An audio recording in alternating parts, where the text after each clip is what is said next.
ವೀರೇಂದ್ರ ಹೆಗಡೆ ಅವರಿಗೆ ಎಷ್ಟು ಖುಷಿ ಆಗ್ತಿದ್ದಿರ್ಬೋದು ಇವತ್ತು ಅಂತ ನಾನು ಯೋಚನೆ ಮಾಡಿದಾಗಲೆಲ್ಲ ಭಾವುಕನಾಗ್ತೀನಿ. ನಾನೊಬ್ಬ ಟಿ ವಿ ಆ್ಯಂಕರ್ ಜೊತೆ ಮಾತನಾಡ್ತಿದ್ದೆ. ಆ ಟಿ ವಿ ಆ್ಯಂಕರ್ ಕೇಳಿದರು ನನಗೆ, ರೀ ಚಕ್ರವರ್ತಿ, ಇವತ್ತು ನಮ್ಮನ್ನೆಲ್ಲ ಹೊಗಳ್ತೀರಾ ನೀವು, ಕಳೆದ ಕೆಲವಾರು ದಿನಗಳಲ್ಲಿ ಎಂತೆಂಥ ಮಾತು ಬಯಸ್ಕೊಂಡಿದ್ದೀನಿ ಗೊತ್ತಾ? ನನ್ನ ಅಮ್ಮನ ಹೆಸರು ತಂದರು, ನನ್ನ ಅಕ್ಕನ ಹೆಸರು ತಂದರು, ನನ್ನ ಹೆಂಡತಿ ಹೆಸರನ್ನು ತಂದರು ಅಂದ್ಬಿಟ್ಟು ಅವ್ರು ಹೇಳಿದರು, ಈ ಮಂಗಳೂರಿನವ್ರಿಗೆ ಬ್ಯಾವರಸಿ ಬಿಟ್ಟರೆ ಬೇರೆ ಬೈಲಿಕ್ಕೆ ಬರೋದಿಲ್ಲ. ನಾನು ಉತ್ತರ ಕರ್ನಾಟಕದವನು, ಬಾಯಿ ಬಿಟ್ಟರೆ ಬೆಂಕಿ ಬಿಡ್ತೀನಿ ಅಂತವನು ಕಂಟ್ರೋಲ್ ಮಾಡ್ಕೊಂಡಿದ್ದೀನಿ ಧರ್ಮಸ್ಥಳ ಅನ್ನೋ ಕಾರಣಕ್ಕೋಸ್ಕರ ನನ್ನ ಕತೆ ಹೆಂಗಿರಬೇಡಿ ಹೇಳಿ ಅಂತಂದರು. ನನಗೆ ಆ ಕೂತಾಗ ಅನ್ನಿಸ್ತಿತ್ತು, 4 ದಿನಗಳ ಕಾಲ ಬೈಗುಳ ಕೇಳಿದ್ದಕ್ಕೆ ನಿಮ್ಮ ಆಕ್ರೋಶ ಹಿಂಗಾಗಿ ಬೈಬೇಕು ಅಂತ ಅನ್ನಿಸ್ತಿದೆ. 12 ವರ್ಷಗಳ ಕಾಲ ನಿರಂತರವಾಗಿ ಒಂದು ಸುಳ್ಳನ್ನು ಇಟ್ಕೊಂಡು ಒಂದು ಪರಿವಾರವನ್ನ, ಒಬ್ಬ ವ್ಯಕ್ತಿಯನ್ನ ನಿರಂತರವಾಗಿ ಬೈದರಲ್ಲ, ಆ ಮನುಷ್ಯನ ಮುಖ ಹೆಂಗಾಗಿದ್ದಿರ್ಬೋದು ಅಂತ ಯೋಚನೆ ಮಾಡಿದ್ದೀರೇನು ಯಾವಾಗಲೂ?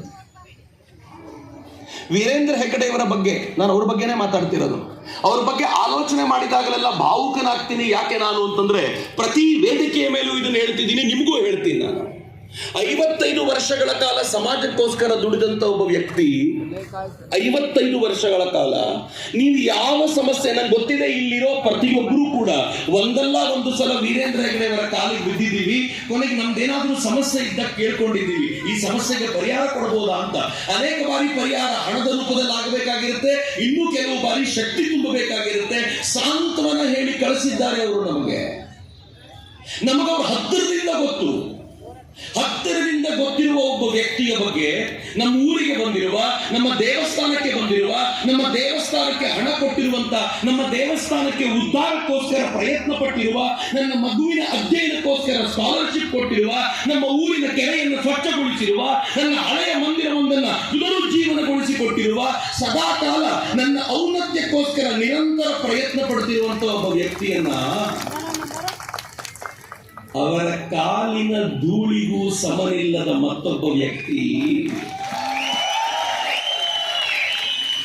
ಬಾಯಿಗೆ ಬಂದಂತೆ ನಿಂದಿಸಿದಾಗ ವಿಡಿಯೋ ನೋಡಿ ಲೈಕ್ ಕೊಟ್ರಲ್ಲ,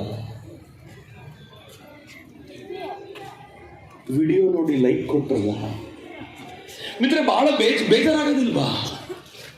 ಕಾವಂದರನ್ನ ಅವರು ನನಗೆ ಈ ಪದಗಳನ್ನು ಬಳಸೋದು ಇಷ್ಟ ಆಗೋದಿಲ್ಲ ವಸಂತ್, ಬಹಳ ನೋವಾಗುತ್ತೆ. ಆದ್ರೆ ನಾವು ಪ್ರತ್ಯಕ್ಷ ದರ್ಶನ ಮಾಡಿದ್ದೀವಿ ಇದನ್ನಲ್ಲ. ಅವರನ್ನು ಕಾಮಾಂಧರು ಅಂತ ನಿರ್ಲಜ್ಜತೆಯಿಂದ ಕರೆಯಬೇಕಾದಾಗ ಒಬ್ಬ ವ್ಯಕ್ತಿಯ ಕುರಿತಂತೆ ಅವರಿಗಂತೂ ನಿರ್ಲಜ್ಜತೆ ಇತ್ತು ಬಿಡಿ. ಆದ್ರೆ ಈ ವಿಡಿಯೋಗಳನ್ನ ಪಾಸ್ ಮಾಡಿದವರನ್ನ ಇದ್ರೂ ಇರಬಹುದೇನೋ, ದೊಡ್ಡವರು ಏನ್ ಬೇಕಿದ್ರು ಮಾಡಬಹುದು ಅನ್ಕೊಂಡ ನಮಗೆ ಒಂದು ಕ್ಷಣವೂ ನಾಚಿಕೆ